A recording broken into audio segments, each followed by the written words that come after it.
kasih itu kami sudah berdoa dan mengucap syukur. Amin. Shalom Bu Ruth. Sudah Pak. Semuanya, saudari Tuhan, kita kembali lagi berjumpa di Zoom meeting. Silakan Bu Ruth, kami persilakan untuk membagi berkat Tuhan buat setiap kita. Ketika kita menyembah, saya percaya hadirat Tuhan ada di rumah-rumah, di keluarga-keluarga. Oke, Bu Ruth, shalom Bu. Amin. Shalom. Suara saya masuk semuanya? Masuk Bu. Masuk Bu, bagus. Masuk Bu, shalom. Shalom Bu. Ya Bu. Shalom. Ya. Oke. Saya lihat beberapa dari saudara yang hadir malam hari ini juga sudah pernah mengikuti beberapa kali Zoom dengan saya. Tapi saya juga melihat banyak juga yang belum mungkin mengikuti Zoom selama ini dengan saya. Nah, di beberapa kali Zoom yang lalu, saya sempat membagikan apa yang sebetulnya saya pernah bagikan di BSB ya, pada waktu tahun lalu, kalau tidak salah tahun lalu ya, di tempatnya Pak Wesley. Saya membagikan tentang message Tuhan mengenai tahun 2020, mengenai Taman Eden, mengenai kita akan berjalan di dalam pengalaman Taman Eden yang eksklusif, pengalaman Taman Eden yang luar biasa, pengalaman seperti Elia di Sungai Kerit. Tapi supaya beberapa yang lain, karena saya lihat, saya tadi coba cek partisipan ya, ada banyak juga yang rupanya belum pernah ikut di Zoom-Zoom yang lain. Saya cuma meringkas aja supaya tidak membosankan buat yang sudah pernah. Saya cuma meringkas, kemudian saya melanjutkan. Saudara, beberapa waktu yang lalu, saya pernah ngomong di satu Zoom bahwa entah kenapa ketika saya berdoa, tiba-tiba saya merasakan bahwa pada waktu mulai tahun 2020 ke depan ini, semua orang lagi banyak memakai istilah baru yaitu new normal. New normal ya. Saya sempat bingung apa sih artinya new normal. Oh, new normal itu ya kayak normal, cuman ada batasan jarak, pakai masker, social distancing, dan sebagainya. Beberapa waktu yang lalu ketika lagi berdoa, Tuhan tiba-tiba menaruh sesuatu di hati saya, yaitu mengenai bahwa di dalam realitas surga, di dalam alam roh, sebetulnya Tuhan juga ingin memberlakukan sebuah tatanan kehidupan new normal buat anak-anak Tuhan. Tapi itu yang saya lagi cari dan pergumulkan selama beberapa hari ini. Seperti apakah new normal yang Tuhan mau, yang Tuhan rindukan untuk terjadi pada anak-anaknya? Seperti apakah kehidupan new normal di dalam Taman Eden, normal di atas muka bumi, tapi new, saudara. Seperti apakah new normal mengalami pengalaman di bawah langit terbuka. Nah, itu yang beberapa hari ini saya coba gumulin dan cari tahu. Makanya saya tidak mau jauh ke sana, nanti mungkin dalam kesempatan yang lain lebih detail membahas tentang new normal in the kingdom of heaven. Tapi yang saya mau rangkum sedikit dari beberapa message yang saya sampaikan di BSB juga.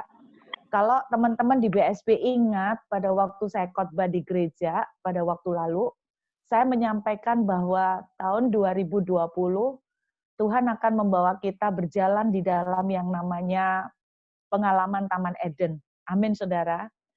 Pengalaman seperti di Sungai Kerit, seperti yang dialami Elia, di mana orang di luar sedang mengalami kekeringan, tetapi yang di dalam dari Elia sendiri mengalami kelimpahan yang luar biasa, mengalami pemeliharaan Tuhan. Dan seperti saya ngomong sama saudara juga di BSB, bahwa pemeliharaan yang terjadi di Taman Eden itu luar biasa. Saya sempat ngomong gini, kehidupan seperti di Taman Eden itulah hati pertama Tuhan untuk anak-anaknya. Pada dasarnya Tuhan tidak pernah menginginkan anak-anaknya itu menderita. Rencana Tuhan selalu rencana yang indah, yang baik semuanya. Makanya Taman Eden itu adalah punya arti pleasure. Eden itu artinya pleasure, artinya kesenangan. Hati Tuhan pertama kali adalah membawa kita itu pada masa-masa yang penuh kesenangan, tidak pakai air mata. Tapi air mata itu datang dari mana? Ketika Adam dan Hawa memilih untuk jatuh dalam dosa. Sehingga akhirnya semua blessing, semua kenikmatan, semua kedahsyatan Taman Eden itu harus ditutup saat itu juga. Lalu Tuhan katakan tahun 2020 ini, Tuhan mau membawa anak-anak Tuhan tertentu, yang berarti tidak semuanya, untuk benar-benar tetap hidup di bumi, tapi mengalami kehidupan dan fasilitas seperti Taman Eden. Nah, saya pernah cerita seperti apa sih di Taman Eden.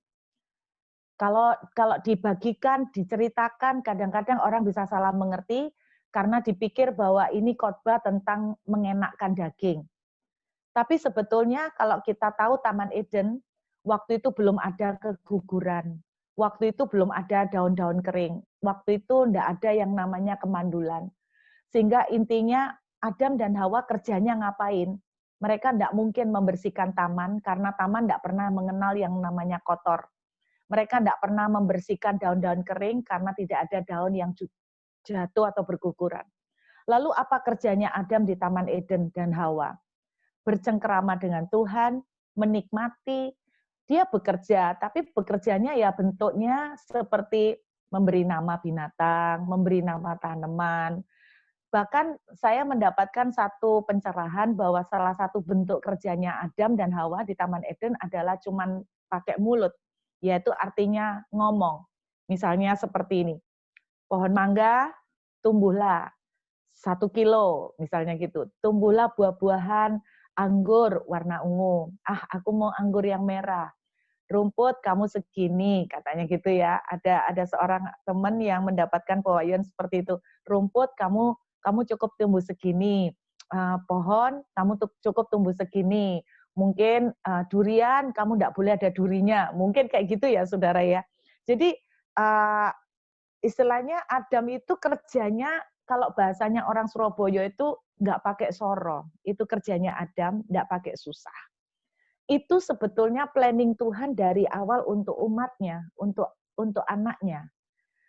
Nggak pernah yang namanya hati Tuhan itu kepengen gini, anakku tak bikin susah, biar ngerasa cari makan itu repot. Enggak loh saudara. Kalau saudara lihat Adam pertama kali ditaruh di Taman Eden, dikasih 4 sungai, di mana keempat sungai itu masing-masing Alkitab menuliskan ada permata, ada emas. Coba dipikir ya secara logika. Ngapain Tuhan nyediakan emas, ngapain Tuhan nyediakan permata, wong zaman itu belum ada jual beli emas, zaman itu ya enggak perlu beli permata, betul enggak? Semua yang Adam dan Hawa perlukan sudah ada. Adam enggak butuh harta, Adam enggak butuh permata. Tapi kenapa toh Tuhan tetap sediakan?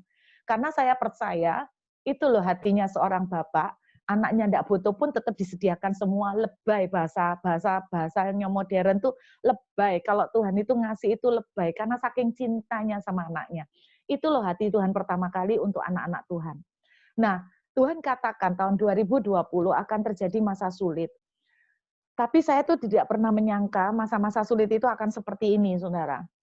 Saya pikir yang namanya kondisi ekonomi sulit itu sudah dari tahun ke tahun itu selalu ada. Tapi kemudian Tuhan itu ngomong, nak, siap-siaplah masuk ke ke sungai Kerit. Seperti Elia menyembunyikan diri dengan aku, dan di sana aku akan memelihara engkau dengan luar biasa. Memeliharanya bukan dengan kualitas rendah loh saudara. Dikirimi steak itu bukan dikirimi jelai. Artinya makanan yang Tuhan kirim, apalagi Alkitab menuliskan dikirimi roti, ternyata waktu saya periksa itu bukan roti jelai, tapi roti gandum. Jadi sebetulnya itu mahal ya, istilahnya itu kualitasnya itu bukan yang murahan.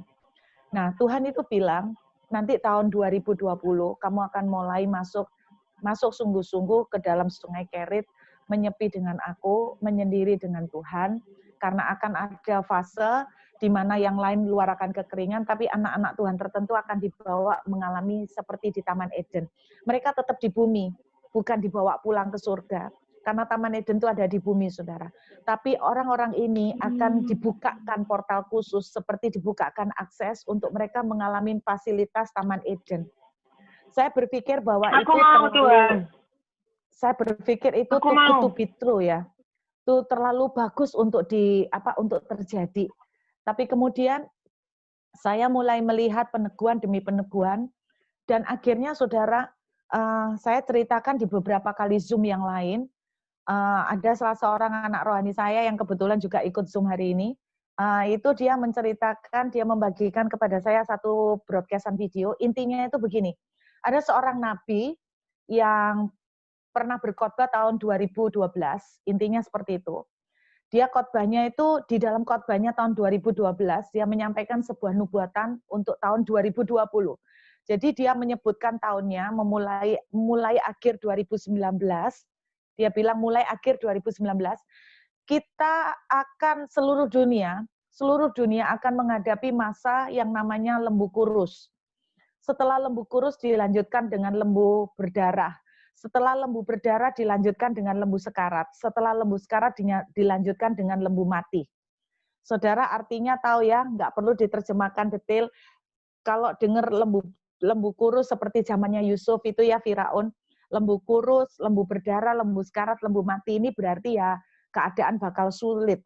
Nah, singkat ceritanya, dia bilang dia enggak cerita berapa lama lembu kurus, berapa lama lembu berdarah, berapa lama lembu sekarat, berapa lama lembu mati. Tapi intinya dia cerita total itu sekitar 20 tahun, dan di dalam masa 20 tahun itu, saudara, yang anehnya waktu saya dengar itu saya kaget sama sekali karena saya merasakan seperti mendapatkan peneguhan. Dan dia bilang selama 20 tahun itu akan terjadi anak-anak Tuhan tertentu, lagi-lagi anak-anak Tuhan tertentu. Jadi tidak semua anak Tuhan. Saya berdoa itu kita semua ya, saudara. Anak-anak Tuhan tertentu akan dibawa oleh Tuhan selama 20 tahun masa lembu kurus, lembu berdarah, lembu sekarat sampai lembu mati. Artinya kan susah ini. Tapi ada anak Tuhan tertentu yang akan mengalami, mereka tetap ada di bumi, tapi mereka berjalan di bawah langit yang terbuka. Mereka akan berjalan mengalami Taman Eden. Mereka akan berjalan seperti Elia di Sungai Kerit, mengalami pemeliharaan supranatural dari surga.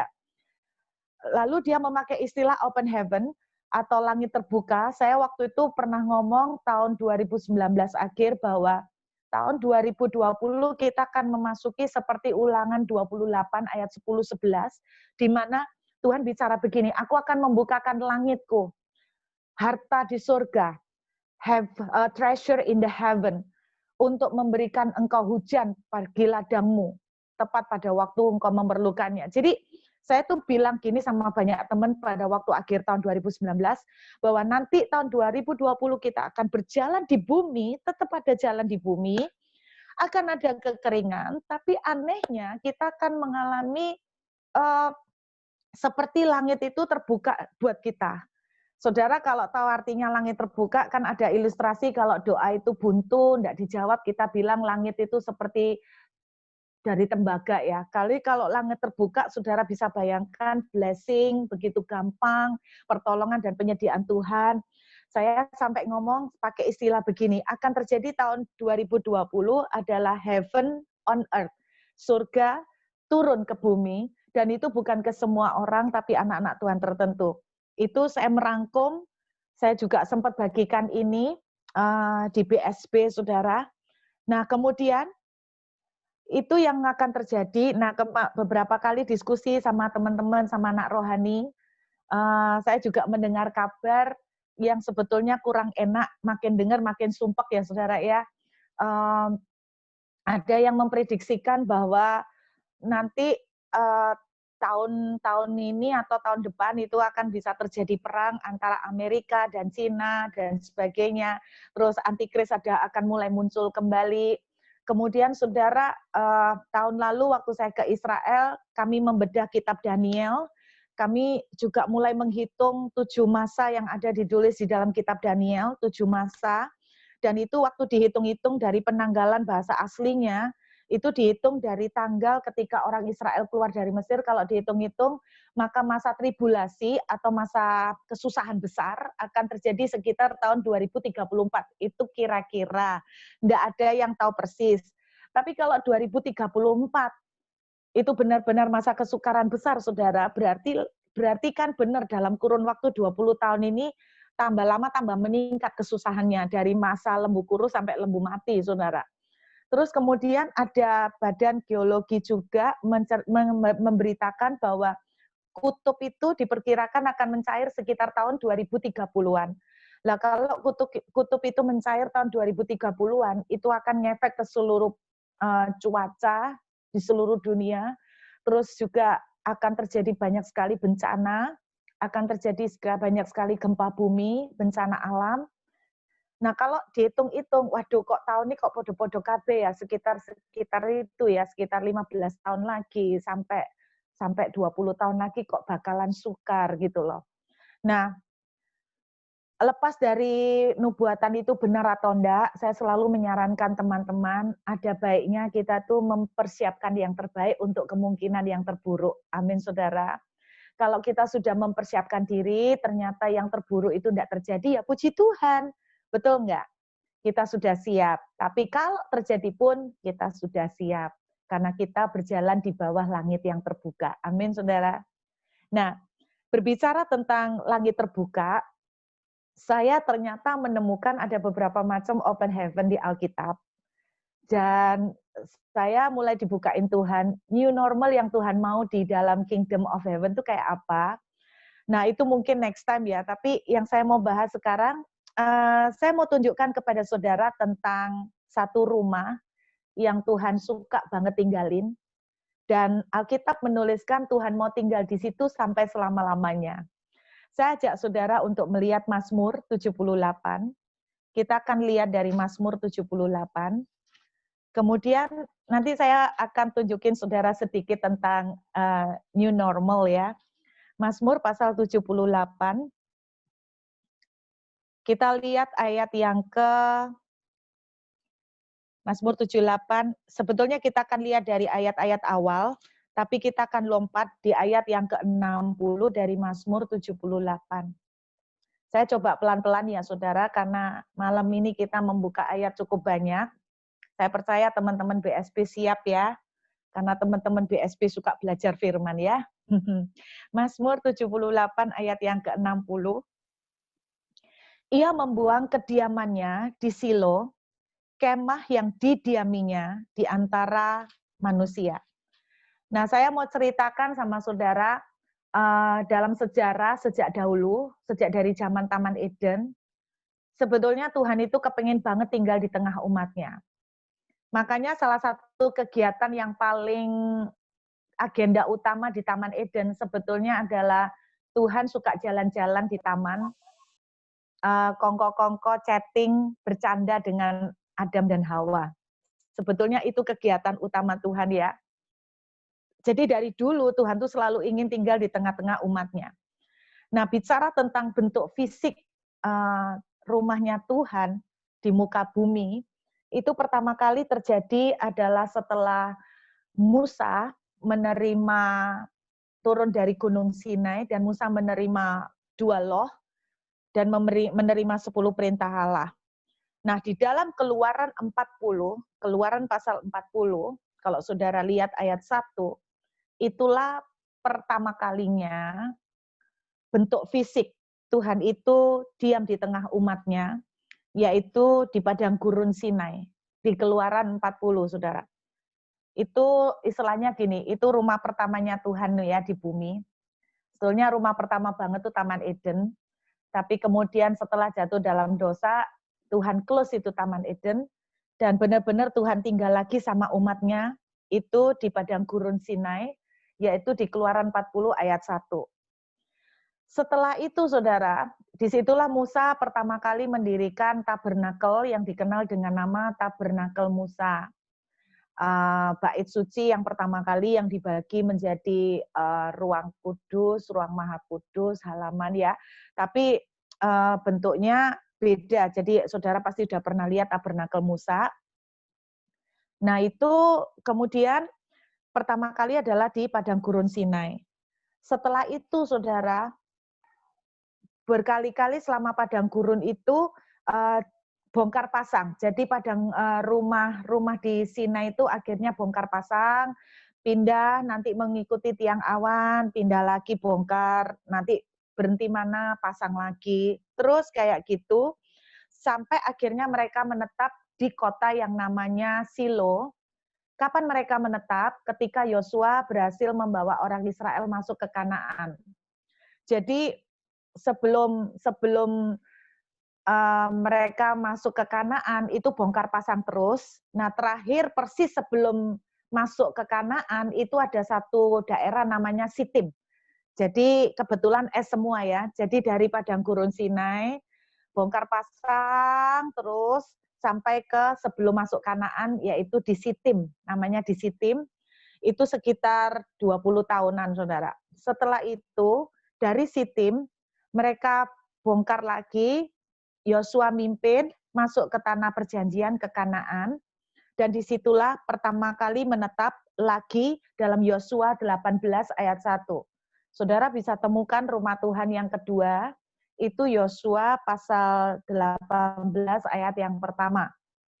Nah, di Silo inilah Tuhan tinggal di tengah umatnya yang paling lama, 369 tahun. Selama 369 tahun. Karena sangat lama, makanya seringkali Silo ini dikenal sebagai ibu kota agama dari bangsa Israel. Jadi orang Israel pokoknya kalau mau beribadah ke Silo. Kalau mau nyembah Tuhan ke Silo. Jadi ini rumah Tuhan yang paling lama di tengah-tengah orang Israel, yaitu 369 tahun. Saya paling apal tahunnya karena ingat Sandiokju ya saudara ya. Paling gampang ingatnya Sandiokju. Terus kemudian setelah dari Silo, ternyata menurut Mazmur 78, jadi setelah dari Silo 369 tahun apa yang terjadi? Yang terjadi orang Israel diserang sama orang Filistin. Lalu tabut perjanjian diambil sama orang Filistin. Setelah diambil sama orang Filistin, ternyata waktu tabut perjanjiannya diambil, orang Filistin banyak yang ngalamin apes, sial. Mereka tidak mau dibalik ke saudara, dikembalikan ke orang Israel. Jadi dari sini yang namanya tabut itu jualan jalan terus, ceritanya panjang, sampai lama, sampai terakhir itu diambil, direbut, dikasih nol lagi, direbut lagi, dibalik nol lagi. Pokoknya seperti itu saudara. Sampai akhirnya direbut kembali oleh Daud. Kalau saudara ingat, Daud merebut tabut perjanjian yang kemudian dia bawa masuk ke Yerusalem sambil menari. Jadi itu dari Silo itu wes gak karu-karuan nasibnya ya, berantakan. Sampai akhirnya tabut perjanjian itu ditaruh oleh Daud di namanya tempat yang namanya Sion, di Gunung Sion. Nah, disitulah Alkitab menuliskan begini. Kita kembali ke Mazmur 78 ya. Kita lihat Mazmur 78. Tadi ayat 60, Tuhan membuang rumahnya di Silo. Betul ya, saudara? Sekarang kita lihat ayat yang ke-68. Jadi ternyata Tuhan pindah rumah dari Silo, padahal Silo itu rumah paling lama ya. Tuhan pindahkan rumahnya. Ayat 68 Tuhan bilang begini, tetapi ia memilih suku Yehuda, Gunung Sion yang dikasihinya. Ia membangun tempat kudusnya setinggi langit, laksana bumi yang di dasarnya untuk selama-lamanya. Jadi Tuhan akhirnya mengambil keputusan mau tinggal menetap di Sion. Nah, kalau saudara tidak percaya, ternyata Tuhan itu bilang, untuk selama-lamanya Tuhan tetap di Sion. Wah, ini yang paling terakhir. Kita lompat ya saudara. Saudara tandain semua Mazmur, karena kita akan balik lagi ke sana nanti. Yoel pasal yang ketiga. Kita lihat Yoel pasal yang ketiga, saudara ya. Yoel pasal yang ketiga.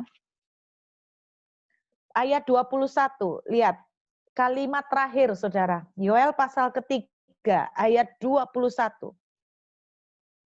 Kalimat terakhir tetap bilang begini, Tuhan tetap diam di Sion. Dan sampai perjanjian baru pun berkali-kali kata Sion muncul, intinya inilah yang akan menjadi tempat tinggal tetapnya Tuhan. Nah, Jadi saya rangkum dulu ya, Tuhan pindah dari Silo ke Sion. Nah, sekarang saya tunjukkan ke saudara. Kenapa ya Tuhan kok memilih ke Sion dan tidak mau lagi sama Silo? Ada apakah di Sion? Sebetulnya dari Mazmur 78 tadi, kalau kita lihat, di Sion itu ada apa sih saudara? Kok Tuhan itu suka? Di Sion itu ada suku Yehuda.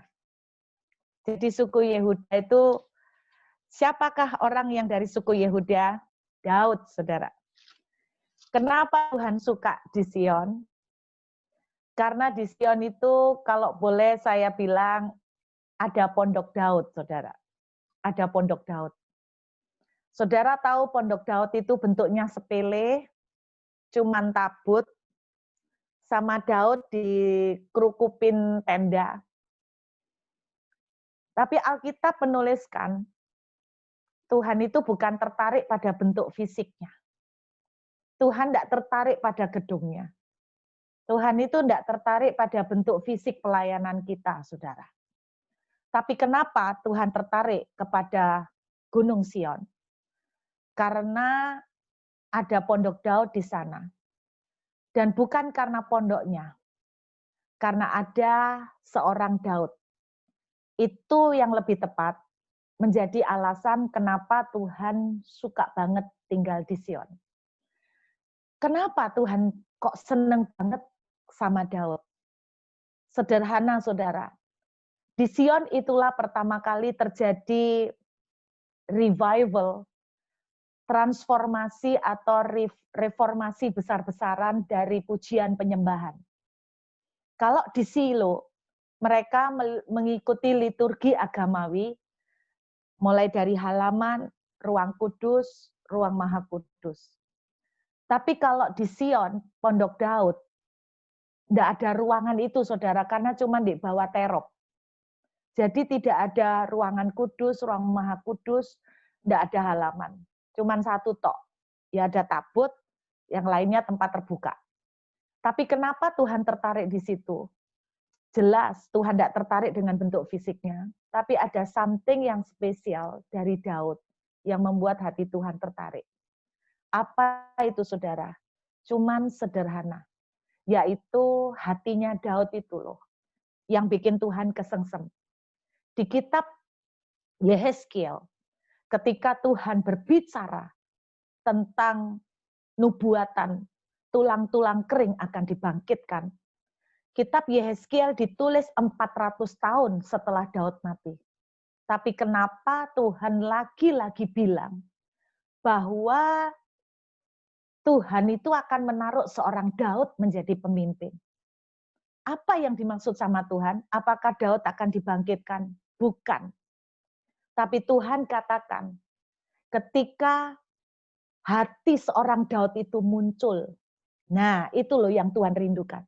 Jadi yang Tuhan bicarakan bukan fisiknya Daud dibangkitkan, nanti Daud bangun lagi jadi raja, tidak, saudara. Tapi kebangkitan dari hati seorang Daud, itu yang Tuhan rindukan. Kenapa Tuhan cinta dengan Sion? Karena ada hati Daud. Nah, saya akan tunjukkan sekarang ya. Oke ya, sekarang kita ngerti Tuhan kenapa tertarik dengan Sion, kenapa Tuhan mau tinggal di Sion, karena ada hati Daud di sana.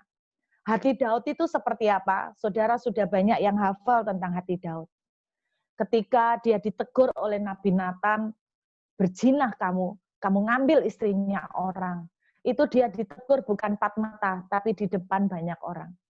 Dan dia tidak peduli, dia mau kehilangan karisma, dia mau kehilangan harga diri, dia mau kehilangan respek dari pegawainya, dia tidak peduli. Satu doanya dia di kitab Mazmur, jangan ambil rohmu daripadaku, jangan buang aku daripadamu.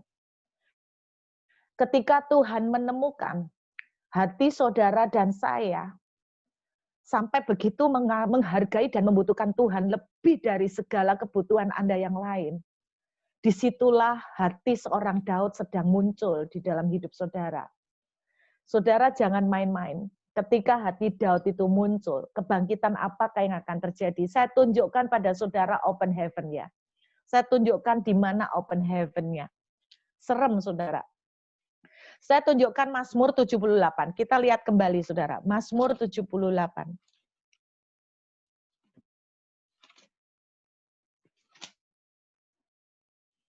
Ternyata waktu orang Israel perjalanan di padang gurun, itu mereka sudah mengalami open heaven, saudara. Kita lihat ya, Mazmur pasal 78. Open heaven-nya mereka, kita lihat mulai dari ayat 23. Lihat ya saudara, Mazmur 78 ayat 23. Maka ia memerintahkan awan-awan dari atas untuk membuka pintu-pintu langit. Perhatikan, open heaven. Membuka, to open the heaven. Menurunkan kepada mereka hujan mana untuk dimakan. Memberikan kepada mereka gandum dari langit. Setiap orang telah makan roti malaikat. Kita enggak pernah ya saudara makan roti malaikat. Enggak tahu kayak apa ya roti malaikat saudara. Ia mengirimkan perbekalan kepada mereka berlimpah-limpah. Ini loh yang terjadi pada waktu open heaven. Apa yang terjadi pada waktu open heaven? Bayangkan Tuhan kirimkan makanan tuh dari langit. Itu enggak masuk akal saudara. Kalau saudara misalnya gini ya, kalau saudara nemukan apa misalnya, nemukan beras di ladang, ada beras belum dipanen, ada padi belum dipanen, itu biasa saudara. Tapi kalau dikirimi gandum dari langit itu, memberikan kepada mereka gandum dari langit. Saya mau meneliti ini lebih lagi ya, bentuknya itu seperti apa ya, memberi gandum dari langit, apakah gandum itu jatuh dari langit? Karena yang kita baca di perjanjian lama, kita cuma nangkepnya mana. Tapi di sini lebih dari mana loh saudara, ada gandum juga loh. Setiap orang makan roti malaikat. Ini loh, kalau open heaven tuh kayak gini loh. Sampai apa yang saudara butuhkan untuk urusan makan pun, supranatural force itu akan terlibat untuk mengirimkan kepada saudara. Malaikat pun akan dilibatkan untuk kirimkan buat saudara. Dan jumlahnya tidak kecil. Alkitab menuliskan begini, berlimpah-limpah mengirimkan perbekalan. Perhatikan ayat 26. Ia telah menghembuskan angin timur di langit dan menggiring angin selatan dengan kekuatannya.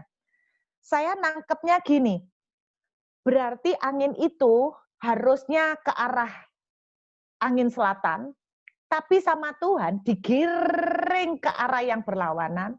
Untuk apa? Supaya bawa burung. Kan itu ceritanya bawa burung toh, untuk daging toh. Jadi dengan kata lain, apa yang akan terjadi di open heaven?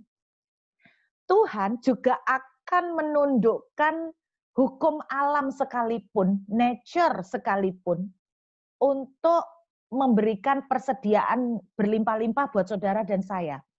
Dengerin ya. Mungkin hukum alam itu bicara tentang medis nih ya. Orang yang ngalamin open heaven, bahkan hukum medis pun akan dibengkokkan sama Tuhan. Bahkan hukum alam yang namanya angin selatan, itu Alkitab bilang Tuhan akan mengerahkan kekuatannya untuk maksa angin selatan itu berputar haluan. Supaya ngirimkan blessing untuk anaknya. Saudara pada waktu open heaven terjadi, saudara dan saya akan mengalami mujizat-mujizat yang tidak pernah kita lihat sebelumnya, di mana artinya misalnya nih, hukum penerbangan bisa Tuhan rubah untuk memberikan berkat buat kita. Bahkan hukum pemerintahan pun bisa Tuhan bengkokkan untuk memberkati saudara dan saya. Bahkan hukum medis Tuhan bisa bengkokkan, bahkan hukum alam sekalipun. Misalnya nih, orang bilang musim begini nggak mungkin. Misalnya ini nggak mungkin musim buah arah, ya kan? Tapi Tuhan bisa membuat tetap Anda berkelimpahan buah arah. Seperti itulah kira-kira. Sekarang seluruh musim mengatakan bahwa usaha hotel lagi hancur. Usaha travel lagi hancur. karena tidak ada orang bepergian. Betul. Tapi kalau di dalam yang namanya open heaven, ya itu di luar rasio. Aku nggak tahu biar caranya Tuhan bengkokkan ya saudara. Mungkin Tuhan akan bengkokkan penerbanganmu nggak butuh banyak-banyak, tapi satu, tapi kelas paus gitu kan. Atau kelas yang dinosaurus gitu loh. Satu langsung gepoknya gede gitu loh kan. Aku nggak tahu, karena ini sudah di luar logikanya kita. Tapi ini yang terjadi di open heaven, Tuhan mengerahkan kekuatannya. Terus lihat, dia menurunkan kepada mereka hujan daging loh. Seperti debu. Aduh, saudara pernah bayang no hujan daging kayak debu piye ya? Hujan daging kayak debu. Kalau hujan debu muka kita debu semua ya. Kalau hujan daging apa muka kita dagingan semua tuh ya apa ya? Ada bayangkan hujan burung-burung bersayap seperti pasir laut loh. Amazing loh. Ini loh open heaven saudara. Aduh, ini open heaven. Dia menjatuhkannya. Loh saudara, dijatuhkan ke tengah perkemahan mereka, sekeliling tempat kediaman mereka. Dijatuhkan. Saudara, jangan ngeremehkan loh, tiba-tiba Tuhan bisa jatuhkan di depan pintu saudara beras ya, kita nggak ngerti loh, ojo ngomong nggak masuk akal loh ya. Saya ingat ceritanya almarhum Om Yusak Cipto, moro-moro dikirimi ayam terus di dalamnya ayam itu ada apa mas batangan ini, saudara ojo ngomong loh ya, moro-moro ono banjir terus ono mas batangan di karep rumah ya nggak tahu loh, kita terus ojo jangan membatasi kuasa Tuhan. Ini loh yang namanya open heaven, gila banget loh. Benar-benar hal yang mustahil itu ya. Ya benar-benar seperti itu. Ayat 29 lihat, mereka makan dan menjadi sangat kenyang, bukan kenyang loh. Sangat kenyang. Sangat kenyang. Gila ya. Ini di perjanjian lama nih open heaven. Saudara, terus saya mau tunjukkan ini lagi. Kita maju di Mazmur 78 ayat 15. Dibelahnya gunung batu di padang gurun. Diberinya mereka minum banyak air seperti dari samudra raya. Dibuatnya aliran air keluar dari bukit batu dan dibuatnya air turun seperti sungai. Jadi gunung batu di padang gurun tidak ada air, Tuhan bisa mengeluarkan dari gunung batu itu air. Jadi artinya dari sumber yang sudah secara kasat mata, secara logika itu sudah tidak mungkin. Tapi toh bisa Tuhan bengkokkan lagi. Mungkin dari orang yang sama yang saudara bilang, orang ini loh puwelite maha dahsyat. Sak donya ndak ada sing puwelit kayak dek wis temenan, ndak mungkin lah dek itu boro-boro ngasih segini. Ngasih 100 rupiah gak mungkin. Orang ini puwelite minta ampun. Saudara, gunung batu bisa Tuhan buat alirkan aliran air. Ini open heaven di versi padang gurun ya, orang Israel ya. Saya mau tunjukkan sama saudara di Joel, kita kembali lagi ke kitab Yoel. Ternyata Tuhan bukain open heaven versi Gunung Sion, saudara. Yoel, keren banget. Open heaven versi Gunung Sion. Kita lihat tadi Yoel pasal 3, ayat 18. Jadi ada banyak sekali. Jadi ini ya, ayat 18 kita lihat ya. Pada waktu itu akan terjadi bahwa gunung-gunung akan meniriskan anggur baru dan bukit-bukit akan mengalirkan susu. Tadi bukit mengalirkan apa, saudara? Air. Betul ya? Gunung-gunung mengalirkan, gunung batu mengalirkan air. Ini gunung batu mengalirkan anggur, bukit mengalirkan susu. Saudara perhatikan perubahannya.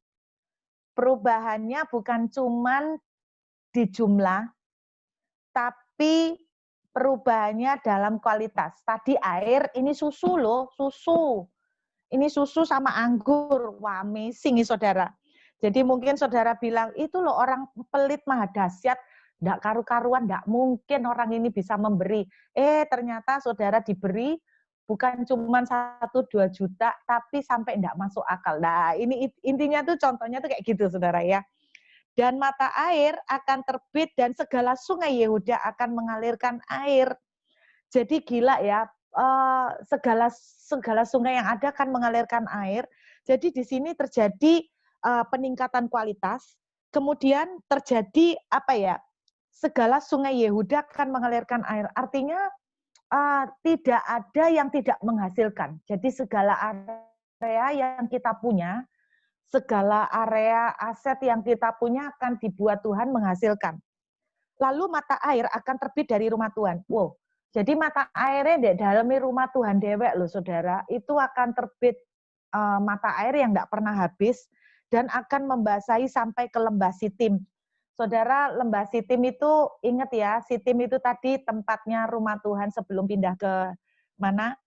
Sebelum pindah ke Silo. Jadi intinya sampai ke daerah di luar Kanaan, sampai ke daerah yang jauh-jauh, blessing yang kita terima tuh kan sampai memberkati luar biasa sampai ke jauh-jauh. Kalau yang di padang gurun itu kan blessingnya ya untuk internal orang Israel, tapi jumlahnya banyak, sampai kelempok-kelempokkan daging, mereka blenger-blenger daging. Tapi di ayat 18 dari Yoel pasal 3, blessing yang kita terima jumlahnya sedemikian membual-bual, sampai kita tidak perlu mengupayakan pun secara natural kita akan memberkati banyak orang. Itu yang akan terjadi di open heaven dari versi Sion. Nah, saudara, ada banyak hal yang waktu saya belajar tentang open heaven ini, kita lihat lagi satu ayat di Mazmur 87, saudara. Mazmur pasal 87 ya. Mazmur pasal 87, malam ini banyak ayat yang dibuka ya, saudara. Coba kita lihat nih, ayat yang pertama sampai kedua untuk menegaskan kembali. Di gunung-gunung yang kudus ada kota yang dibangunnya. Tuhan lebih mencintai, ayat 2, perhatikan, garis bawahi. Tuhan lebih mencintai pintu gerbang Sion daripada segala tempat kediaman Yakub. Saudara, Tuhan lebih mencintai Sion. Ada apa di Sion? Hati Daud. Pesan Tuhan malam hari ini adalah begini. Saudara, kita harus mengalami open heaven. Kita harus menjadi bilangan orang-orang yang dibawa masuk mengalami open heaven. Tapi bukan open heaven yang zaman padang gurun, tapi open heaven yang di Gunung Sion. Kapankah open heaven terjadi? Kenapa open heaven di Gunung Sion lebih keren banget, lebih dahsyat lagi? Karena ada hati Daud di sana. Hati yang sangat mencintai Tuhan, hati yang menyembah Tuhan, hati yang lebih memerlukan Tuhan, yang seperti lagu pujian katakan lebih baik satu hari di rumahmu daripada di tempat lain, di pelataranmu daripada di tempat lain. Saudara, dengarkan baik-baik. Mazmur 78. Kenapa open heaven di padang gurun berhenti? Kita tunjukkan, yuk kita lihat. Kenapa Tuhan mau tetap di Gunung Sion? Kenapa open heaven yang terjadi di bangsa Israel ngalamin berhenti? Mazmur 78, kita lihat ya saudara. Ayat yang ke-37. Saya berdoa ini akan menjadi peringatan buat kita. Mazmur 78 ayat 37. Hati mereka tidak tetap pada Dia, dan mereka tidak setia pada perjanjiannya. Saudara, apa yang membuat open heaven itu tertutup buat mereka? Karena orang Israel hatinya tidak tetap pada Tuhan. Hatinya tidak setia. Akhirnya mereka sering menyakiti Tuhan. Dengan bukit pengorbanan dan sebagainya. Saudara, saya diingatkan Tuhan, Anda tahu nggak ada satu bentuk lagi open heaven terjadi? Anda ingat nggak? Pada zaman Salomo. Kalau Anda baca kerajaannya Salomo, itu semuanya terbuat dari emas. Sampai jalan pun. Sampai banyak negara-negara itu melihat kehebatan kerajaan Salomo. Kapan semua kejayaan itu berhenti, saudara. Bukankah kerajaan Salomo hampir seperti gambaran heaven on earth? Kapan kerajaan Salomo dan kejayaannya berhenti? Karena Salomo mulai berzinah dengan banyak dewa-dewa yang lain. Saudara, open heaven di Mazmur 78 berhenti ketika hati orang Israel tidak lagi setia dengan Tuhan. Mereka mulai mendua. Mereka mulai kurang cintanya sama Tuhan. Kenapa Alkitab bilang Tuhan mau tetap di Sion? Karena sebetulnya di Sion ada hati yang membuat dia jatuh cinta dan terikat, yaitu hatinya Daud. Hatinya Daud gimana, saudara? Yang berkata, jangan ambil rohmu daripadaku, dan jangan buang aku dari hadapanmu. Saya berdoa malam hari ini memberikan pesan buat kita semua. Konsistensi itu paling sulit, saudara. Konsistensi. Saya tidak bilang bahwa kita harus perfect untuk konsisten. Daud juga bukan orang yang perfect. Daud orang yang melakukan juga banyak kesalahan. Tapi kelebihan Daud, hatinya begitu lembut ketika dia mulai ngerti bahwa aku mulai melenceng, aku mulai hambar sama Tuhan, aku kok mulai menomorduakan Tuhan. Hati Daud itu sensi banget di area itu. Dan saya diingatkan Tuhan, betapa rindunya Tuhan itu nemukan hati seperti ini. Kalau Anda baca di kitab Yoel, di tengah-tengah peperangan, saudara, ada yang bilang katanya peperangan antara Cina dan Amerika sebentar lagi mungkin akan terjadi. Di kitab Yoel, sekalipun terjadi di tengah peperangan, Yoel pasal 3 menuliskan begini, orang-orangnya, umatnya yang tinggal di Sion, tidak akan dilintasi oleh orang luar. Berarti akan ada perlindungan. Umatnya yang tinggal di Sion tidak akan terjamah oleh apapun yang terjadi huru-hara di luar. Umat yang tinggal di Sion akan mengalami pemeliharaan dan penjagaan dan kekuatan Tuhan akan dinyatakan luar biasa. Saya berdoa open heaven yang kita kejar adalah open heaven seperti yang terjadi di Sion. Sampai pada zaman Salomo. Gunung-gunung meniriskan anggur baru itu enggak main-main loh, saudara. Kalau baca kerajaan Salomo itu benar-benar kayak surga jalani emas gitu. Enggak karu-karuan loh, saudara. Semua nikmat kabeh. Jadi saya cuma membayangkan bahwa, wow, benar-benar miniatur surga bisa diturunkan di bumi loh, saudara. Benar-benar bisa diturunkan di bumi. Satu kuncinya, saya berdoa kita semua bisa menjadi orang-orang yang bisa menarik hatinya Tuhan. Yaitu menjadi seperti Daud. Hati kita tetap dengan Tuhan. Dan new normal yang Tuhan ingin terjadi adalah seperti di zaman Salomo, saudara. New normal yang seperti itu, yang Tuhan pengen kita alami. Sementara dunia kering, sementara dunia mengalami banyak pergulatan di area manapun, saudara dan saya mengalami seperti di Gunung Sion. Gunung-gunung meniriskan anggur baru, bukit mengalirkan susu. Malam hari ini pesan Tuhan buat kita semua. Hati kita biarlah selalu tertuju ke Tuhan. Saya menyadari konsistensi itu paling sulit. Tidak gampang. Kadang kita cinta Tuhan, lain hari males kepengen Netflix. Ya, wajar lah, tapi cepet-cepetan kita balik lagi. Kita punya hati yang mengasihi Tuhan lebih dari apapun, yang membutuhkan Tuhan lebih dari apapun. Amin, saudara. Dan saya berdoa, ayo, mumpung kita masih di masa-masa seperti ini, kesempatan untuk kita ini, ya kadang-kadang Tuhan izinkan satu pintu tertutup, pekerjaan kita tidak bisa jalan, supaya kita itu benar-benar punya waktu untuk seperti Daud, kita itu rest dengan Tuhan. Dan ketika kita rest, saya terlalu sangat percaya Tuhan bisa mengerahkan kekuatannya untuk melawan arah angin, saudara. melawan arah angin.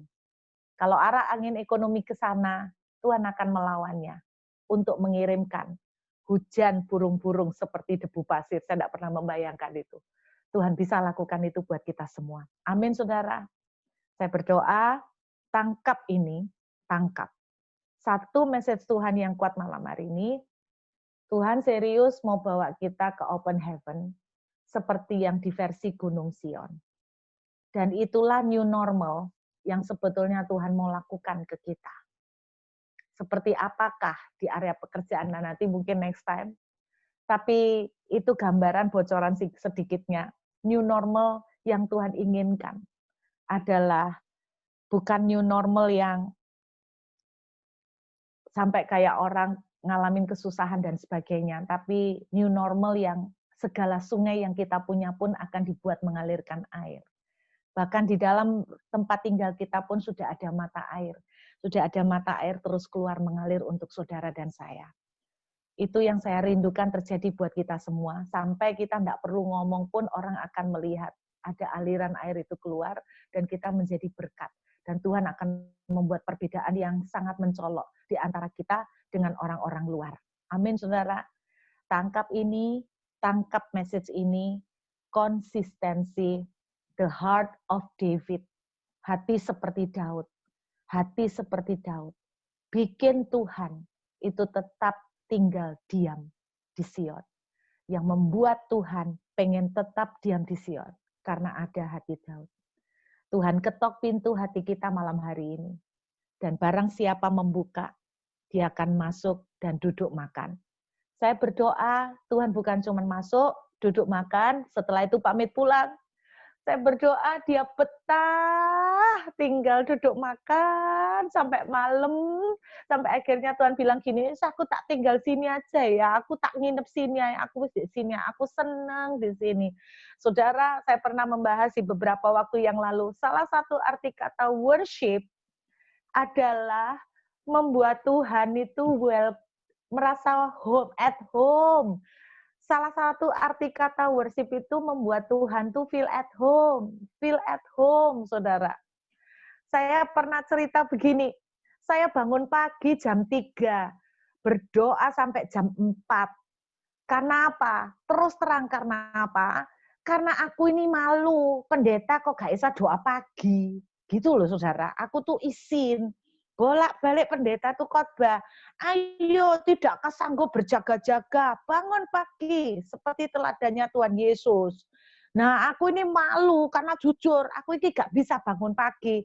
Akhirnya tak alarm, jam 3, lo berhasil alarm. Tapi terus terang, 1 bulan itu ya doa pagi. Aku tuh nggak tahu kok nggak kayak ibu-ibu sing lain ya, mak-mak itu awet ya, tahan gitu loh doa pagi. Aku jam 3 itu loh saudara, jam 3 doa. Doa khuralapa, syikaralapa. Mari gitu kan kesel. Kan saya udah ngantuk Terus akhirnya mandek. Gitu hilang. Terus bangunnya jam 6. Lah akhirnya kan bolongan kayak gitu terus. Itu terjadi berkali-kali. Sampai akhirnya saya tuh feel guilty gitu loh. Saya tuh merasa, aduh kayak gini kok nggak bisa memberikan yang terbaik buat Tuhan ya. Kok gini aja kok enggak bisa mengasihi Tuhan dengan bentuk bangun pagi. Kan ada pendeta yang bilang, lu kalau cinta Tuhan, tandanya bangun pagi. Nah berarti aku enggak bisa bangun pagi, berarti aku enggak cinta Tuhan. Makanya saya terobsesi, harus bangun pagi. Sampai 1 bulan, bangun jam 3 pagi, doa sampai jam 4. Nah sebetulnya buat saya tuh berat. Kenapa? Karena gini loh, saya pulang pelayanan tuh jam 11. Jam 11 masih ringkes-ringkes bersih-bersih sampai jam 12. Lah bangun jam 3 tidur 3 jam. Ada orang sing ngisa. Lah aku cuapek pagi-pagi bangun harus nyiapno anak-anak untuk sekolah. Margi itu enggak sempat tidur lagi. Karena apa? Jam 10 sudah ada pelayanan tiap hari sampai jam 11 kayak gitu terus. Jadi notabene waktu tidurnya kurang-kurang banget. Terus mari gitu bayang no, suruh bangun pagi. Waduh, pakai bolongnya saudara. Bolong itu dalam arti gini, ketiduran. Terus mari gitu doa, fokus. Rasanya wis lama, rasanya sudah 1 jam. Ternyata buka mata 15 menit. Bayang no kayak gitu loh, kok tertekan, ini minta ampun doa pagi. Saya enggak tahu bagaimana saudara, mungkin juga banyak yang senasib kayak saya. Terus habis itu saya akhirnya jujur curhat sama Tuhan. Tuhan, Ruth minta ampun karena Ruth itu gagal membuktikan cintaku padamu. Karena aku tuh gagal bangun pagi, tapi jujur Tuhan kok angele yo. Bangun pagi aku kok sampai rasanya cek wabote, mau bangun, mau berdoa dari jam 3 ke jam 4 itu loh. Sak jam tok itu loh Tuhan, rasanya sahabat kok gak mari-mari gitu loh jam kok cek suwe ini. Saya merasa seperti itu. Akhirnya saya curhat, tapi please tolong Tuhan, kau tahu hatiku, aku tuh cinta sama engkau kok, aku cinta sama engkau. Saudara, saya pikir Tuhan bakal menjawab gini, "Nggak apa-apa nak, aku mengerti hatimu. Yang penting kamu sudah berusaha." Tak pikir Tuhan jawab gitu. Enggak, ternyata Tuhan jawabnya lain. "Kamu tertekan ya nak, mau doa pagi?" Iya Tuhan, tapi ampuni Ruth ya. Ruth benar-benar cinta sama Tuhan. Cuman karena cuapek, memang kurang tidur. Banyak pelayanan, kakean, ampuni ya Tuhan. Ruth, kamu tertekan ya? Iya. Kamu jam bangun pagi itu tertekan mau doa? Iya. Sebetulnya ya nak, aku itu waktu lihat kamu mau bangun, aku juga tertekan. Maksudnya Tuhan ya apa? Waktu aku lihat kamu mau bangun, itu aku lebih tertekan. Loh kenapa kok Tuhan tertekan ya aku bangun? Terus Tuhan tuh ngasih saya ilustrasi gini. Coba bayangno ya saudara. Kalau saudara tuh ngejak temen pergi ke wedding gitu ya. Temenmu tuh waras-warasan mau ikut, udah agak-agahan mau ikut, tapi kamu paksa, ayolah nemenin lah ke wedding. Akhirnya dia dengan terpaksa ikut. Di tempat wedding, berkali-kali dia lihat jam. Terus gini, aduh. Terus habis itu sebentar-sebentar tanya sama saudara, "Sik suwe ta? Sampai jam berapa? Sik lama ta? Ini makanannya keluar 3, wis cukup ya, wis waret ya, balik yuk." Kira-kira saudara kalau digituin terus tertekan enggak? Tertekan kan? Saudara akhirnya merasa gini, tahu gitu gak tak ajak, wis mending aku berangkat dewek daripada ngejak dek aku melok sumpek, melok tertekan. Rupanya Tuhan itu bicara, ketika saya bangun tidur mau doa pagi, Tuhan lihat saya mau bangun, dia lebih tertekan. Saudara, dia ngomong gini, wis nak lebih baik kowe turu wae, tidur wae daripada aku sumpek lihat mukamu, katanya gitu kan. Jadi intinya, saya baru mengerti saat itu yang dinamakan worship. Itu Tuhan menikmati kita juga, saudara. Dan Tuhan menikmati Daud. Daud itu love God so much. Daud itu, aduh, saudara, bayangno ya, Pondok Daud itu, Anda tahu pemusiknya Pondok Daud itu piro? 14.000 pemain musik. 14.000. Anda tahu penyanyinya piro? 80. Jadi zaman dulu ndak ada speaker, ndak ada mic loh. Jadi suara penyanyi ini kalah banter sama suarane pemusiknya. Pemusiknya 14.000. Kenapa? Daud itu pengen kasih yang terbaik buat Tuhan. Terus dia berpikir kalau nyanyi itu semua rakyat harus nyanyi, gitu kan? Terus dia tuh ngatur sendiri loh saudara. Waktu-waktu yang dipakai oleh Daud untuk ngatur pemusik, itu lebih banyak daripada waktu yang dia pakai untuk ngatur strategi peperangan. Ada raja model sablek gini enggak? Ayo, raja itu kerjaannya ngatur strategi peperangan, gimana menguasai daerah lain. Daud lain, saudara. Daud itu jarang ngatur strategi peperangan, sesekali saja. Kebanyakan waktu yang dia pakai itu untuk ngatur hari ini pemusik ini yang main, lagu ini yang diatur ya, kita nyanyi lagu ini, nanti setelah lagu ini kita medley lagu ini. Bayangno ada raja model wantik kayak gini. Saudara tahu kenapa dia sampai mendedikasikan waktunya seperti itu? Karena dia sangat mencintai Tuhan. Dia sangat mencintai Tuhan. Dia mau beri yang terbaik. Saya berdoa, Tuhan menemukan hati kita kayak gitu ya. Hati yang termehek-mehek dengan Tuhan. Hati yang cinta sama Tuhan. Yang membutuhkan Tuhan lebih dari apapun. Dan ketika itu terjadi, saya sangat yakin Tuhan akan diam di sana. Dan ketika Tuhan diam di sana, saudara jangan main-main. Ketika Tuhan diam di sana, ada musuh datang, Tuhan bilang, apa? Gitu kan? Berani-berani kamu. Wrong number. go away, pergi, kamu salah rumah. Ya kan saudara? Ketika Tuhan diam di Sion, ketika Tuhan diam bersama kita, di saat itulah open heaven akan terjadi. Amin saudara. Saya berdoa, ini boleh menjadi kekuatan buat kita semua malam hari ini.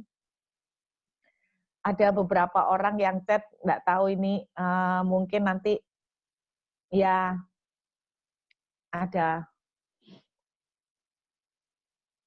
yang tanya apakah untuk mengetahui Tuhan berkata ya atau tidak harus diuji terus. Iya, betul. Betul Ibu, harus diuji terus. Nggak gampang. Saya kebetulan ngadakan Bible study, mendengar suara Tuhan sih saudara. Dan sebetulnya nggak gampang. Mendengar suara Tuhan itu kayak seni ya. Saudara yang sudah 15-20 tahun menikah belum tentu bisa ngerti maksudnya suami atau istrimu ya kan. Apalagi sama Tuhan yang nggak kelihatan. Jadi saya berharap, tapi bukan berarti kita menyerah. Ayo terus bangun hati yang semakin mencintai Tuhan. Saya suka bahasanya Ibu Iin yang bilang begini loh. Sampai setiap pori-pori kita. Sel-sel kita. Sel-sel kita ya. Pori-pori apa sel-sel ya Pak Wesley? Sel hidup kita. Bu Iin ngomong sampai setiap sel-sel kita itu berteriak membutuhkan Tuhan. Amin. Ya. Sampai setiap sel-sel kita itu merindukan Tuhan. Setiap langkah kita merindukan Tuhan. Setiap kedipan mata kita membayangkan wajah Tuhan. Setiap tarikan nafas kita meneriakkan nama Tuhan. Saya berdoa bahwa itu yang akan menjadi target dan kerinduan kita semua. Memiliki hati seperti Daud. Memiliki hati seperti yang Daud miliki. Hati yang sangat membutuhkan Tuhan. Dan saya berdoa 20 tahun ini kita akan masuk ke open heaven versi yang Gunung Sion. Amin saudara. Di mana akan terjadi peningkatan berkat yang semakin gila, semakin dahsyat. Amin. Segala sungai kita diberkati berlimpah-limpah. Amin. Kalau di situ Tuhan di padang gurun Tuhan bilang Tuhan membuat gunung batu mengalirkan air. Terus dikasih minum dari gunung batu itu air berlimpah seperti dari samudra raya. Artinya enggak habis-habis. Tapi di Gunung Sion itu tambah lebih gila lagi. Sungai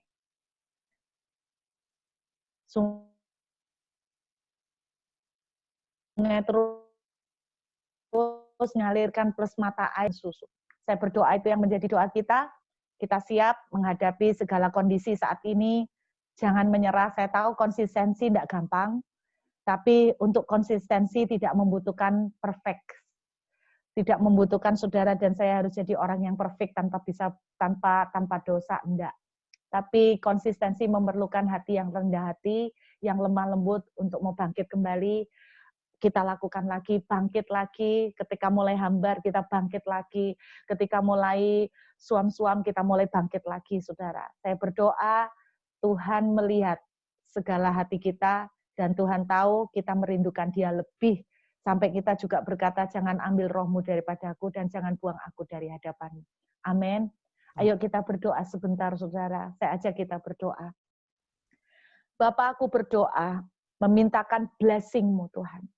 Untuk semua anak-anak-mu yang hadir di Zoom malam hari ini. Bapak, kami melihat bagaimana berkali-kali di dalam sejarah Engkau membuka langit-mu bagi umat-mu Israel. Bagaimana Engkau memberkati mereka dengan begitu dahsyat. Amin. Tetapi ternyata kami boleh melihat juga sesuatu yang lebih dahsyat lagi. Engkau rindukan Engkau rencanakan untuk terjadi buat kami. Yaitu bahwa kami akan memasuki normal yang baru dalam kerajaan surga. Seperti yang terjadi di Gunung Sion ya Tuhan. Perlindungan, pemeliharaan, dalam segala kelimpahan dan kemurahan Tuhan. Namun bukan hanya berhenti sampai di sana. Tapi Tuhan sendiri sebagai sumbernya. Tinggal di tengah-tengah umat-Mu. Feel at home dengan anak-anak-Mu ini semua Tuhan. Dan kami berdoa biar hati kami malam ini dikoreksi Tuhan. Supaya hati kami memiliki hati yang betul-betul bisa membuat Tuhan welcome. Bisa welcome Tuhan sehingga Tuhan feel at home dengan kami. Tuhan suka tinggal di hati kami. Tuhan suka tinggal, Tuhan suka bahkan nginep dengan kami. Tuhan suka bersama dengan kami. Karena Tuhan boleh melihat seperti hati Daud, sehingga kami boleh melihat ketika Tuhan tinggal dengan kami, maka tidak ada lagi batasan apapun yang terjadi yang bisa menghalangi segala anugerah-Mu yang terbaik. Itu akan tercurah buat kami. Tuhan, malam ini kami berdoa, kami mau belajar berubah lagi. Tuhan, kalau kami mulai kering, kalau hati kami mulai suam-suam, kalau kami mulai karena keadaan kami mulai down dan kami mulai menjauh dari Tuhan. Bapak tolong, beri kami lagi hati yang dibangkitkan kembali Tuhan. Sampai doa kami boleh berkata, setiap sel-sel tubuh kami akan meneriakkan Tuhan. Setiap sel-sel tubuh kami akan merindukan Tuhan. Setiap pori-pori kami bahkan akan membutuhkan Tuhan. Akan merindukan Tuhan, akan sangat craving for you, Lord. Sangat haus dan lapar akan Engkau. Tuhan, aku berdoa buat setiap anak-anak Tuhan di dalam Zoom ini. Sungguh Tuhan, biar mereka sungguh-sungguh akan melihat. Bukan nanti setelah 20 tahun, no Tuhan. Tapi dalam waktu dekat pun, seperti yang Tuhan katakan di kitab Yoel, akan terjadi percepatan Tuhan. Pembajak akan menyusul, penabur Tuhan akan menyusul Tuhan. Karena Tuhan, aku berdoa, sungguh open heaven akan terjadi segera bagi kami semua. Tolong kami, mampukan kami untuk memiliki hati seperti David.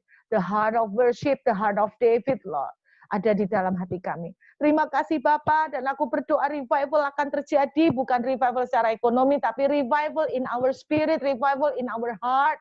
Karena kami percaya ketika revival terjadi dalam hati kami, maka yang di luar juga akan terjadi kebangunan rohani. Terima kasih Bapa, meteraikan firman-Mu, jadi blessing, jadi kekuatan, jadi rema buat kami. Thank you so much Lord. Bagimu segala kemuliaan dan hormat sampai selamanya, cover kami semua Tuhan. Terus cengkeram kami, paksakan kehendak-Mu dalam kami. Paksakan kehendak-Mu buat kami semua Tuhan, paksakan kehendak-Mu buat kami. Bawa kami masuk dalam kehendak-Mu Tuhan. Jangan biarkan kami menjauh dari Engkau, jangan biarkan kami pergi daripada Engkau Tuhan. Tapi seret kami terus untuk masuk dalam hadirat-Mu. Seret buat kami tidak tahan untuk di luar hadirat-Mu. Buat kami merasa ketagihan dengan hadirat-Mu.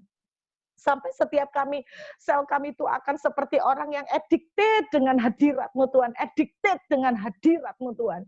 Tolong kami semua, kami butuh anugerah-Mu. Kami butuh kekuatan-Mu. Karena tanpa anugerah-Mu kami tidak akan mampu. Tuhan tolong kami semua. Biar malam ini kami boleh menangkap hati-Mu, kami boleh menangkap rencana-Mu, dan kami boleh berjalan dalam kehendak-Mu. Terima kasih Bapak, terpujilah nama-Mu. Di dalam nama Tuhan Yesus yang percaya, katakan sama-sama. Amin. Saya kembalikan pada Pak Wesley. Ada pertanyaan itu? Ada pertanyaan, Bu?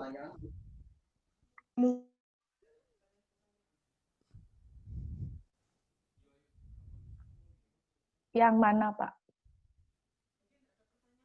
Ada pertanyaan. Dicek medis semua sehat.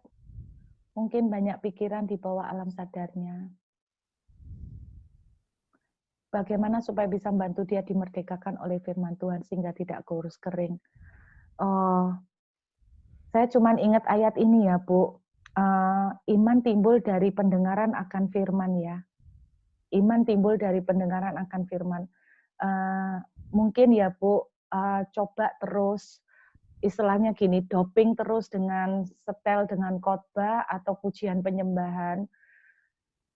Terus katakan, terus setel dengan atmosfer seperti itu di rumah, dan atmosfer seperti ini mungkin menolong, dan kemungkinan suami banyak pikiran ya Bu, banyak stres atau banyak beban yang dipikir.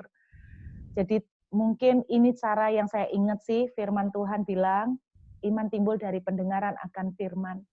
Jadi kalau kita dimasukin terus, lama-lama kan masuk yang positif, jadi bisa dibangkitkan kembali semangat hidupnya. Tapi kalau kita terlalu banyak mendengar berita-berita yang negatif, mungkin justru semakin kita lemah, tulang-tulang kita semakin kering. Saya cuma ingat biasanya tulang kering di Alkitab kan bilang karena kita banyak pikiran, kita banyak stres, hati yang susah mengeringkan tulang, ya kan. Jadi saya yakin itu ada susahnya ya Bu ya. Jadi coba disetelkan aja pujian penyembahan, khotbah terus menerus walaupun kelihatannya belum ada hasil terus Bu.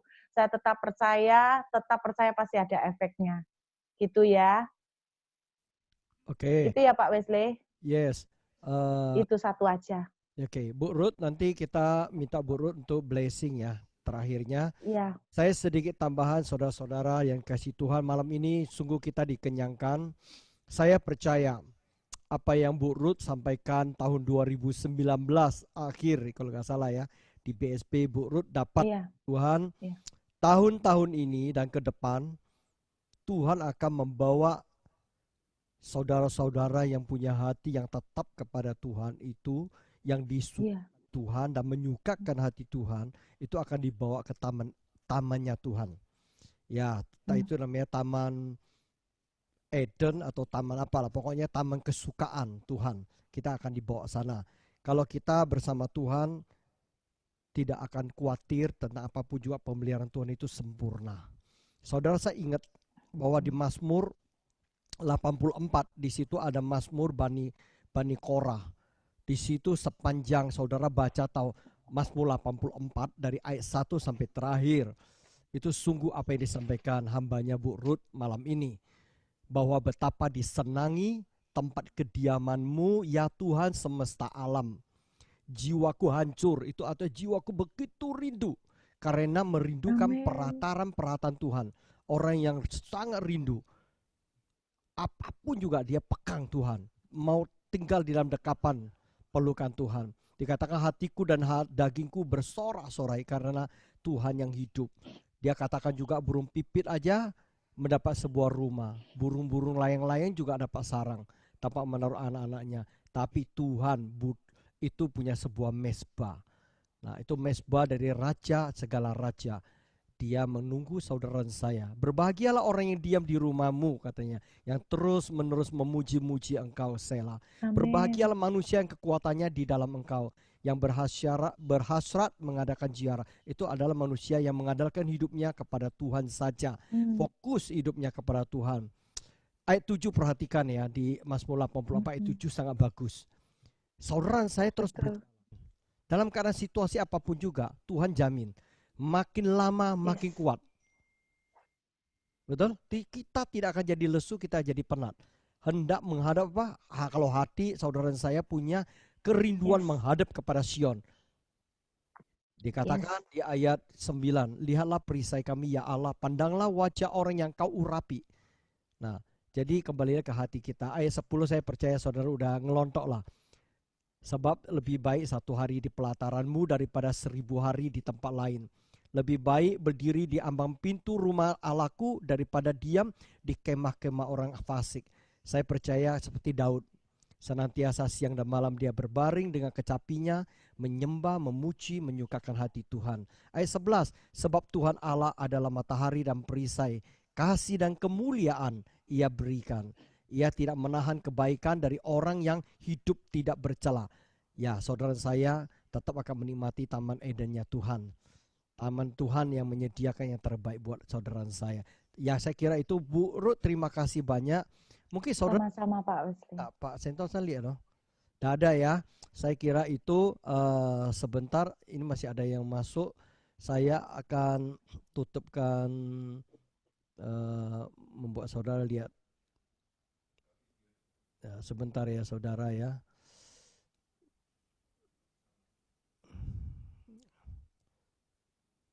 Oke. Saudara, minggu depan kita akan diberkati tanggal 20 berapa? 24 ya.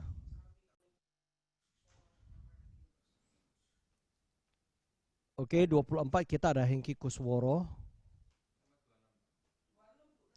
Tanggal 24 hari Rebo ada Pendeta Hengki Kusworo dari HTI Semarang. Tanggal 26 hari Jumat malam kita diberkati Ibu Nani Susanti dari Sion, dari Cirebon.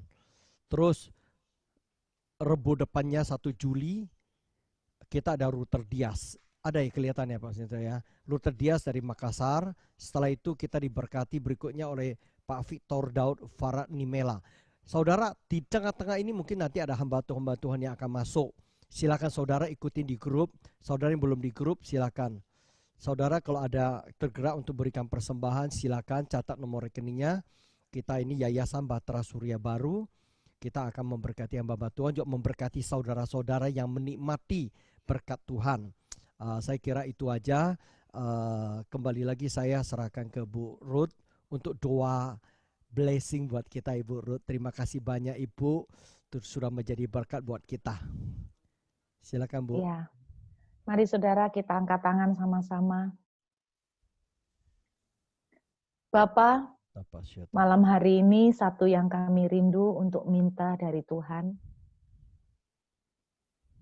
Anugerahkan kepada kami Tuhan. Hati yang akan sangat-sangat kecanduan akan Tuhan. Yes, Lord. Hati yang selalu tergantung pada Tuhan. Yang tidak bisa lepas dari Engkau. Biarlah rasa itu Kau taruh dalam hidup kami. Karena kami sadar, tanpa kekuatan dari Tuhan, kami tidak mampu. Bahkan kami tidak bisa dengan kekuatan kami menjaga hati kami sendiri kepada Tuhan. Karena itu malam ini hamba memintakan berkat-Mu. Biarlah tangan kemurahan Tuhan turun pada semua peserta Zoom ini. Dengan hati yang berubah, hati yang baru, hati yang berkobar, hati yang mulai diletupin dengan rasa lapar dan haus akan Kau, yang membutuhkan Engkau lebih dari apapun. Sehingga kami dimampukan untuk masuk kepada Taman Eden, Open Heaven, yang Tuhan siapkan buat kami. Biarlah berkat yang terbaik atas kami semua turun saat ini. Hati yang dari Tuhan. Bagi kami semua terjadi di dalam nama Tuhan Yesus. Kami terima dengan iman. Haleluya. Amin. Tuhan memberkati saudara. Terima kasih semuanya. Terima kasih, Guru. Terima kasih semuanya sama-sama. Terima kasih, Bu. Sama-sama. Terima kasih, Pak Leslie. Thank you, Bu. Pak Sentosa. Terima kasih. Bu, terima kasih. Salam buat Pak Yopi ya. Ya, thank you. Banyak guru. Pak Leslie. Ya, thank you semuanya. God bless you. Lih, cepat-cepat Lih.